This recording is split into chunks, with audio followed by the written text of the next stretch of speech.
Welcome to Metrics, the largest hub of commerce on Wraith, where mechanologists, alchemists, inventors and biomancers all contribute to the sparky atmosphere of constant scientific progress. In this sprawling steampunk metropolis, a small independent radio station has managed to stay free of Vox influence, a shady corporation controlling most media. Usually run by a single operator known as Gambit, the Foundry now gave place for flesh and blood content creators to broadcast a weekly podcast. Welcome to the Foundry Hub.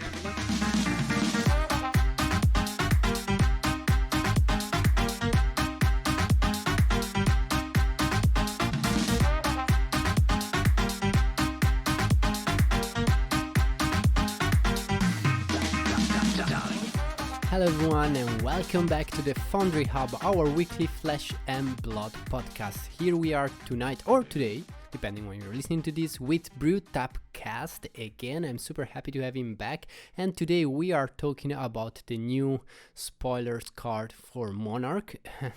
We had the Illusionist class spoiler, so many things happened this week, and just a few hours ago, two new type of cards were spoilered. They were the Mentor cards, which are just nuts. But before getting to that, I would like to remember all of you that the Midtown Merchant is a great place where you can get your cards. You'll find a link in the description below to get a 10% discount code, so go check out the Midtown Merchant. It's just great place to get your cards. So hello, Brew. We got that, well, Tap, sorry. We got that out of the way. We can start with our wonderful podcast. How do you feel tonight? You want to say something to our listeners? I am super excited about this stuff. So I kind of thought, we got all four classes, and one of them was a completely new class, we're going to talk about soon. And we saw these allies with the shadow heroes we got last week or over the past couple weeks, and now another kind of card type. Like, I was not expecting this. Kind of came out of left field for me with these mentor cards. So that was a real big surprise, and I was super pumped about it. Yeah, man. When I read it a couple of hours ago, I was like, man, this changes up things. Like, it's just crazy.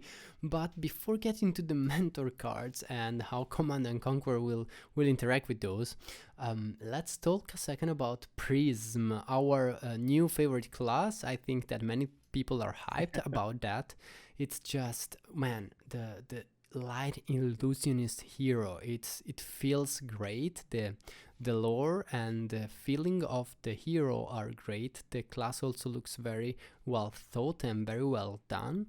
They have, for those of you that didn't look at the card yet, you have this new class which has the Prism Hero, where you can use a once per turn instant, take care. You can pay 2, banish a card from Prince Soul and create a Spectral Shield token, which is basically the next damage you will be dealt. Instead, you destroy that Spectral Shield and you prevent one of that damage, which is basically a very interesting mechanics that is being introduced here. What do you think, Tap? How will that play out? So when I first saw this spoiled, I had not looked at a lot of the other cards, right? So you look at this first because it's a super exciting thing. And so it's once per turn and it costs 2. And that's kind of expensive for something that will likely just get blown up on your next turn to prevent 2 or 1 damage. So essentially it's like, pitching a 2-cost card to prevent 1 damage, but if most attacks are more than that. So on the face of it, it looks kind of expensive, but I think it's, now that we're seeing other stuff and there's more to it just than the, oh, cool, this will prevent 1 damage. It's pretty exciting. And I do want to highlight that it is once per turn instant, but it's also, there's 2 turns every set of turns, right? There's your turn and there's your opponent's turn. And you can activate it on both of those. So that's something that's really quite cool, is because you can maybe, if you don't want them to explode because you want to have them for some other reason, and we'll get into that later, you can do it after combat, or you can just do it on your turn and on their turn before combat to prevent more damage. So there's a lot of different ways to play this. Yes, and talking about that, as you said, the first thing I thought was like, well, that's expensive for preventing only 1 damage, but what if you can kind of use this effect to steadily build up a defense, because you can actually you have actually ways to stop your opponents from actually making you any damage at all. So you build it up over many turns where you just have a lot of these tokens will prevent a very big attack, and give you time to actually set up your own strategy. And I'm talking about the Spectra mechanics here, which is a very very interesting and game-changing, I would say, mechanic, where you have basically the chance to completely shut off your opponent's turn. Yeah, it's kind of crazy. So like, you start seeing the first set of spoilers coming out, and this definitely looks like a mid-ranger control deck. And then you see they're basically, there's a bunch of different light illusionist instants that make auras that basically they can be attacked, but they destroy, just like the phantasm cards, they destroy the chain they're on. And so it's sort of like it sort of ends the turn depending upon if that person can have another action point or not. But yeah, the one I think you're referring to is the Arclight Sentinel, and it's essentially as cool. Like, oh, did you want to do something? Because I'm just going to drop this, and you have to deal with it, and then essentially you have nothing else to do. It's brutal. Yes. It's like a cool. I'm going to end your turn now, sort of thing.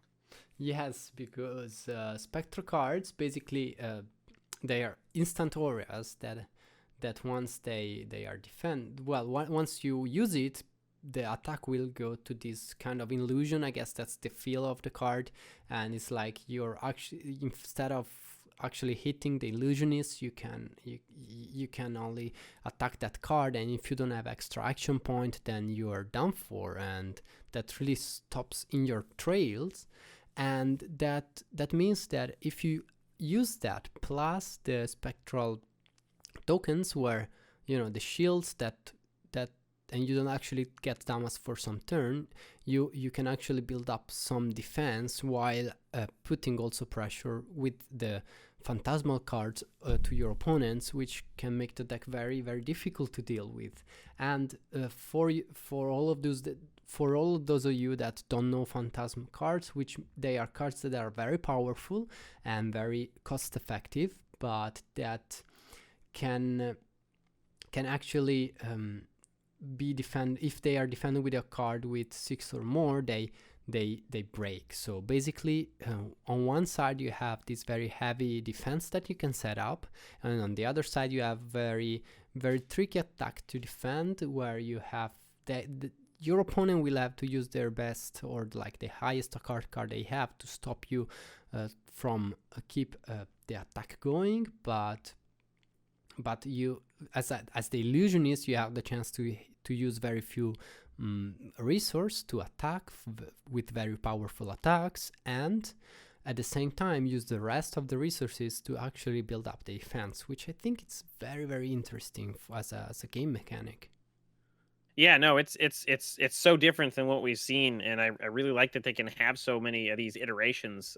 Yeah, like for example, there's the Wartune Herald. It's a common card. It costs 1. The red one attacks for 7. So it's a 1 cost 7 attack card, and if it hits, you put it into your soul. But again, it has that phantasm. But like, I think that there's definitely ways to engineer your turns where you're doing a lot of stuff that maybe is going to interact with your opponent, try to get them to maybe lose cards from hand, and then swinging with this 7 power single cost card. I mean, it's kind of a beating, and they all defend for 3 too. So they're very powerful, like effective cards, providing you're not playing against, like, say, a Shadow Brute or a Guardian or someone with major power in their hands. Yes, but otherwise they're exciting. I like them. Yes, I totally agree, and I think that the worst hero to play against for the illusionists are going to be the wizard, because they have all the instant and they are not attacks. So I guess that it doesn't really work with the cards with the aura, instant aura, that block the attack, and the brute, which, because basically they can have extra action point thanks to the scalpskin leather, which means that those cards won't be as effective. Which I think, if we will see a lot of people playing the illusionist in the competitive meta, then this will bring up more space for the brute and the wizard to take a slice of the meta game. Obviously, we don't know how it's going to look like, but I think that's going to be relevant. Yeah, I agree, and I like that. And I think people are going to try to make this work. I mean, so we can talk about. She's also got a weapon, Prism, It is called the Iris of Reality, and it says during your action phase, illusion auras you control are weapons with 4 attack power and once per turn action, 3 resources, attack with go again. So, we're talking about these really large, cheap attacks to play. You also have these spectral shields that you're generating from her hero ability. So you can be creating these, attacking with those. So, an attack for 4 is pretty good. So they're not going to be able to just take those and not block. So maybe you're gonna swing in with a couple of those, and then jump in with this 7 power 1 cost attack to try to see if you can smack them. So yes, they can obviously save those 6 or a greater defense or attack power cards to block the phantasm spells. But you also have to realize that most of these decks might not run those, except for maybe like Command and Conquer, and that's a spectacular card to get knocked out by Phantasm. Like I would totally trade a Phantasm card for a Command and Conquer. That is Yeah. A+ in my book. Yes, totally agree. And talking about Command and Conquer, this card really I think will see a lot of play in the new meta, and it's going to become a very relevant card because it's the only card that can get rid of the new spoiled card, the Mentors, which just blew our mind a few hours ago. And that, well, it's crazy how Legend Story Studio keeps surprising us with more and more wonderful game design ideas. It's very, very surprising. Since this has been spoiled just a few hours ago, many of you maybe did not read the card or see the card, and those cards are basically they work like this. If you have it face down in the arsenal, you can turn it face up and it will stay there. And basically they give you a consistent bonus. Basically, you can only play the Mentors if you're playing a young hero, so they are just relevant in Blitz, and those cards seems to be actually very, very powerful. So for now we have a Warrior Mentor and a Shadow Brute Mentor, and the Shadow Brute Mentor, it's called Lady Berthimond, and it goes whenever you play an attack action card, you can banish the top card of your deck, and if it has 6 or more, that attack gains Dominate, and you can put a lesson counter on the Mentor. If you have 2 or more lesson counters on Baltimore, on the Mentor card, then you can search your deck for a specialization card and put it face up into your arsenal. And I don't know how to deal with this. I mean, this seems a very revolutionary mechanics to be introduced. Yeah, I kind of thought the Arsenal was really like it was what it was like with other classes, like say other than like the Ranger, where they're actually actively using their Arsenal multiple times a turn. Most other classes that's just an extra card in your hand sort of thing. But now you have these things that are going to spend their time face up in your Arsenal to have a positive effect for a certain amount of time.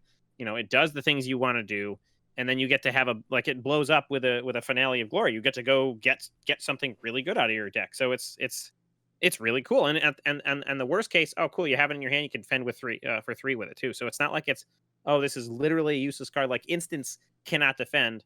They're just like, you got to do the thing or you don't. This you can choose to, all right, well, do I want to waste that space in my arsenal for these effects, or I can just use it as a defense card. So they're pretty versatile in that way as well.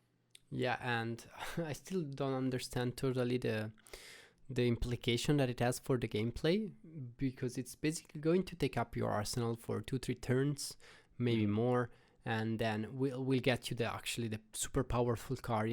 I can see the Brood Mentor being played to actually exile cards with Blood Depth and then get to Doomsday, for example, for Levia, where you get a way to play that instant, because you can search it in the deck, and then once you tutor it, you have it ready to shoot it up. And I mean that can really change the way we understand the Blitz mech. I mean, not totally, it's like not a total revolution, but it does feel like a small revolution for the gameplay.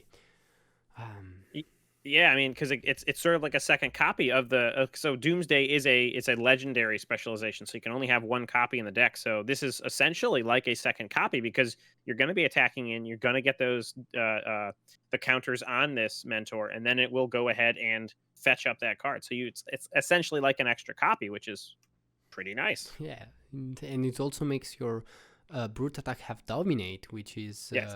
it's quite a thing, especially if you hit a big turn and you go like for a 16 attack and with dominate, it's just gonna be just brutal, you know. Yes. And then we have the Minerva Thermis for the warrior that basically gives +1 to the one-handed weapons attacks you have, and then after you have whenever the weapon hits, you get a lesson counter, and when there are 2 or more lesson counter, you get a specialization card again. So it seems like the mentors are going to make your turn better for 2-3 turns, and then they search the finisher for you, which actually make them quite powerful and quite interesting. And I think that what's going to happen here is that Command and Conquer will be way more relevant because it's the only way you have to get rid of the mentor before the finisher actually comes in. Yeah, I mean, if Command and Conquer was not already extremely like wanted and hard to find, this is just like skyrocketing in value, and everyone's going to want it now. I guess the question I have is, if you look at the codes on the bottom of these are just for the Blitz decks. So I wonder, will these also show up in boosters, or are these playable in Blitz, and like, are they playable in Blitz? Can you play them in? I know that, I guess you can, right? Because it's not like they wouldn't be legal if they're in these hero decks. They'll be legal anywhere, I think, right? So you think they are only going to be in the hero decks and not? I say that because at the bottom, like, so the Minerva, it's like the code on the bottom is not MON, it's BOL. So this is BOL 002. So it's the second card in the Bolton deck, right? Yeah. So I'm wondering if they're only going to be printed in the hero decks, or will they also show up in boosters? I don't actually know. Well, I don't know. If they are only in the Blitz decks, those decks are going to the moon. Oh, I know. Oh yes, if I had stock to put in that, I would put stock in that 100%. It's the new Dogecoin. Yeah, man, it's going to be a major thing for collectability, but I don't know. That could be. Could be that you don't get them in the boosters, but then that could, I don't know, that could make difficult for people to access it. So I think that they had to think about something for fixing this. Maybe you do get them like maybe in a special slot instead of the I don't know. Instead of the foil card. I don't know. We shall see. I'm sure they'll tell us soon. Once everything is spoiled on these Blitz decks, I'm sure they'll tell us soon. Yeah, man, it's 1 week to pre-release, and I cannot wait for it. I think that everyone shares this feeling.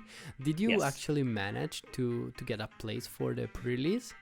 I did not. There's a local-ish shop. It's about a half-hour drive from me that is running one, but they are full to the gills. I may just like try to be a standby. Like I may like say, hey, I'm totally here. Like if anyone drops or doesn't want to be here, like I'm here. Please let me in, sort of thing. But that's where I am right now. So. Yeah, that's not optimal, I would say. Well, I tried to join a lot. I managed to find one spot, but I will actually have to travel like 200 kilometers to Berlin to actually be there and get the boosters before being able to go home and play the pre-release at home because of the coronavirus restrictions. So I'm lucky. I still have not confirmed that, but I feel very lucky if I can actually get there, and I cannot wait to get those boosters and start the sealed event.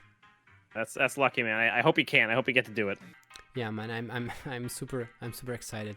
So thank you very much for being here today with us. I really enjoy having you on the channel. I hope we do it again very soon, and maybe we can play some sealed soon too. Yes, absolutely. I definitely want to play some more sealed. Love it.